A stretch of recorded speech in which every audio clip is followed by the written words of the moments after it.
ब्राह्मणवाद, मैं ब्राह्मण को नहीं कहना चाहता क्योंकि ब्राह्मण भारत के अंदर सिर्फ 3% लोग हैं और ब्राह्मणवाद जो है वो 15% है। और वो 15% कभी हमें शूद्र कह करके दबाया, शोषित किया, दर्दित किया और हमें जो है अपने जगह से हटाया।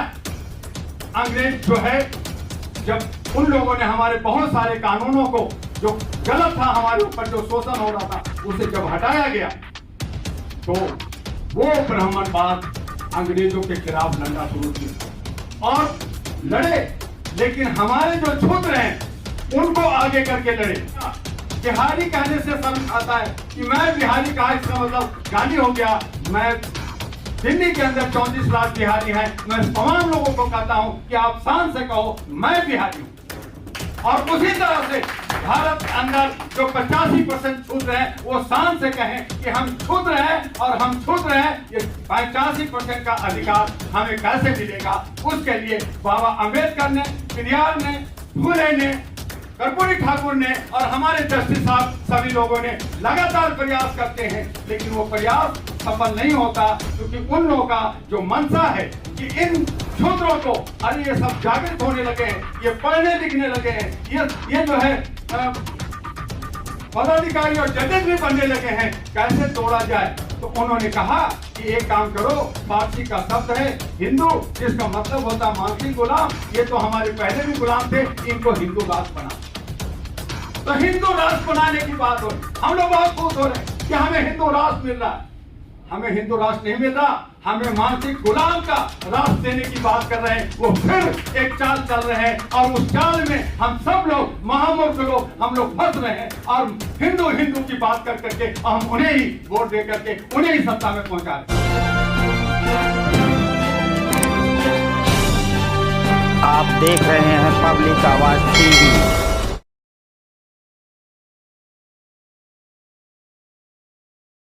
ये सभी जानते हैं मैं एक बिहारी एनआरआई हूं,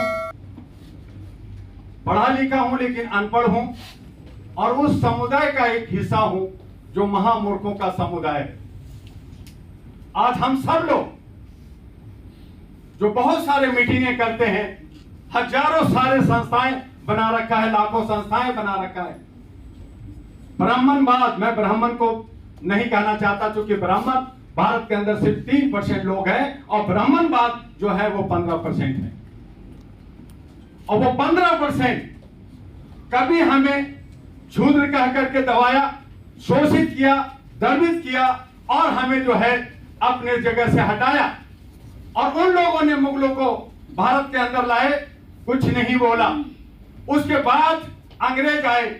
अंग्रेज जो है, जब उन लोगों ने हमारे बहुत सारे कानूनों को जो गलत था, हमारे ऊपर जो शोषण हो रहा था, उसे जब हटाया गया तो वो ब्राह्मणवाद अंग्रेजों के खिलाफ लड़ना शुरू किया और लड़े। लेकिन हमारे जो शूद्र हैं उनको आगे करके लड़े और हम लोग बट गए कि हम लोग साथ कुछ नहीं कर सकते क्योंकि हम तो गुलाम हैं, हम तो शूद्र हैं। जैसे एक बिहार का बिहारी कहने से शर्म खाता है कि मैं बिहारी कहा, इसका मतलब गाली हो गया। मैं दिल्ली के अंदर 34 लाख बिहारी हैं, मैं तमाम लोगों को कहता हूं कि आप शान से कहो मैं बिहारी हूं।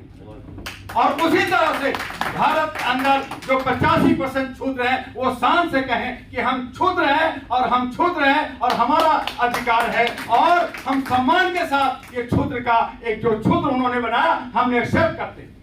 लेकिन ये 85% का अधिकार हमें कैसे मिलेगा? उसके लिए बाबा अंबेडकर ने, पेरियार ने, फुले ने, कर्पूरी ठाकुर ने और हमारे जस्टिस साहब सभी लोगों ने लगातार प्रयास करते हैं, लेकिन वो प्रयास सफल नहीं होता क्योंकि उन लोगों का जो मंशा है कि इन शूद्रों को, अरे ये सब जागृत होने लगे हैं, ये पढ़ने लिखने लगे हैं, ये जो है पदाधिकारी और जजेस भी बनने लगे हैं, कैसे तोड़ा जाए? तो उन्होंने कहा कि एक काम करो, फारसी का शब्द है हिंदू, जिसका मतलब होता मानसिक गुलाम। ये तो हमारे पहले भी गुलाम थे, इनको हिंदू राष्ट्र बना।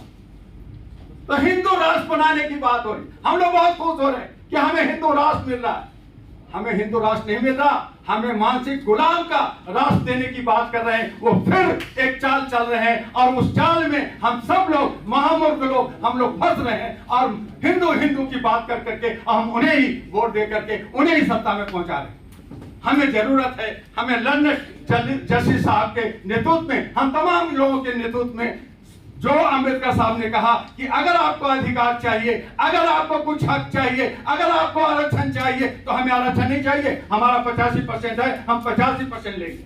हमें 27% नहीं चाहिए, हमें 30% नहीं चाहिए, हमें 85% चाहिए। तुम 15% लो, अगर उसमें गरीब हो तो तुम आरक्षण लो, नहीं लेते हो तो जो है मंदिर और जो बाकी जो मठ में मस्जिद में बैठे हो बाहर निकलो, क्योंकि तुम भीख मांग रहे हो, तुम भीख मांगे हो, हम खिला रहे हैं, जैसे कि हमारी बहन ने कहा। तो हमें वो सोच पैदा करना होगा और अंबेडकर साहब ने कहा कि ये सब पाने के लिए आपको पार्लियामेंट के अंदर जाना होगा, जहां पे वो बिस्तर बनाया गया, जहां पे जो है संगूर छड़ी रखा गया, एक राजदंड का रखा गया। हमारा एक तेली समाज का व्यक्ति वो जो है हुंकार बन रहा है, वो ब्राह्मण बन गया और हमारे देश का पहला नागरिक जो हमारे आदिवासी महिला हैं उनको जो है शुद्धिकरण करके ब्राह्मण बना करके और जो है ये राष्ट्रपति भवन में रखा जाता है और उनको कहा जाता है कि जो कुछ भी कहेंगे हम कहेंगे और वो बोलेंगे। मणिपुर चल रहा है, हमारे आदिवासी चल रहे हैं। मैं ह्यूमन राइट्स एक्टिविस्ट होने के नाते वहां का हमने ग्राउंड रिपोर्ट किया, 415 लोग वहां मरे हैं। उनको ये किया गया, 2-3 आपने जो है वीडियो देखा और बाकी चूंकि वहां नेट नहीं चल रहा, वहां मोबाइल नहीं चल रहा, कोई फोटो नहीं ले सकता और वहां का जो सेना है, वहां का जो पुलिस है वो प्रशासन को साथ दे रही है और उस प्रशासन का जो हथियार लेकर के मैत्री जो 10% है वहां के नागा और जो ये जो कुकीज हैं वो 90% है और उनको कुचल रहे हैं। आप 85% कुचल रहे हैं, उसी तरह से वो 90% कुचले जा रहे हैं, वो शोषित हो रहे। कौन कर रहा है? ये सत्ता पक्ष कर रहा है। सत्ता पक्ष का सारा गेम है। आपको उसके लिए आवाज उठानी होगी और आवाज ऐसे खाली ये प्रोग्राम करके नहीं होगा। जस्टिस साहब, आपको जैसा कि हमारे भाई ने, हमारे बहनों ने कहा कि सड़कों पे आना होगा, एसी रूम से हट करके, वीआईपी कल्चर छोड़ करके हमें जो है जंतर मंतर पार्लियामेंट को घेरना होगा और पार्लियामेंट के अंदर अच्छे सच्चे हमारे जो ओबीसी के लोग हैं, एससी के लोग हैं, जो एक भाई ने कहा कि 131 हम हैं, मुसलमान जो है मिलकर के 157 होते हैं, 40 और बढ़ जाओ, 40 और बढ़ा लो, 200 हो जाओगे, आपकी सत्ता होगी। आप अपनी व्यवस्था कर लो, आप अपनी एजुकेशन ठीक कर लो, आप अपना सारा चीज जो भी व्यवस्था है आप कर लो। जो वो व्यवस्था कर रहे हैं, जो बदल रहे हैं, वो आप बदल लो। लेकिन हम उसमें काम नहीं करते। मैं लंबी बात नहीं करूंगा क्योंकि समय लंच का हो गया है। हमारे साथी ने इशारा किया, आगे मौका मिलेगा, बात बहुत होगी। आप लोग 9 अगस्त को जंतर मंतर पे आइए, आपका हक के अधिकार की बात कर रहे हैं हम लोग। और वहां भी एक साथी ने कहा कि जब हम आवाज उठाते हैं तो 2-4 लोग होते हैं, बाकी एसी रूम ढूंढते हैं, कहाँ खाना मिला। चलिए मैं आप लोग को भी अच्छा सा लंच दूंगा। आइए 9 अगस्त को जंतर मंतर पे आवाज उठाइए कि हमारा हक हमारा होगा, हमारा पार्लियामेंट है, हमारा संसद है, पिछड़ा नहीं होगा, वो अम्बेडकर भवन होगा। और इस तरह से हम 2 जस्टिस साहब जो हमारे अच्छे दोस्त हैं, बड़े भाई हैं, हम इनका आदर करते हैं, इनके सम्मान में हम सब आगे बढ़ेंगे। और मैं अरेस्ट होने के लिए तैयार हूं। रोड पे कोई गोली मारे तो मैं आगे खड़ा होने के लिए तैयार हूं। अगर इस शपथ के साथ आगे बढ़ते हैं तो ये मूवमेंट आगे बढ़ेगा।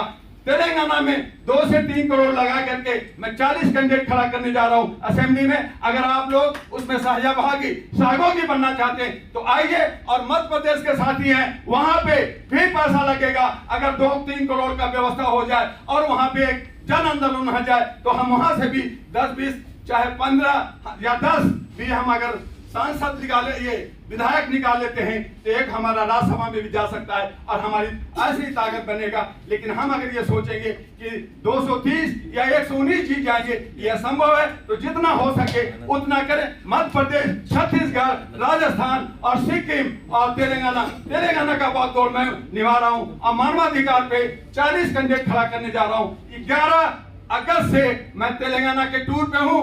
कर्नाटक गया, मैंने वहां बीजेपी को हराया। वहां बीजेपी हारी है, कांग्रेस नहीं जीती, कांग्रेस खत्म आ रही है, वहां जनता जीती है।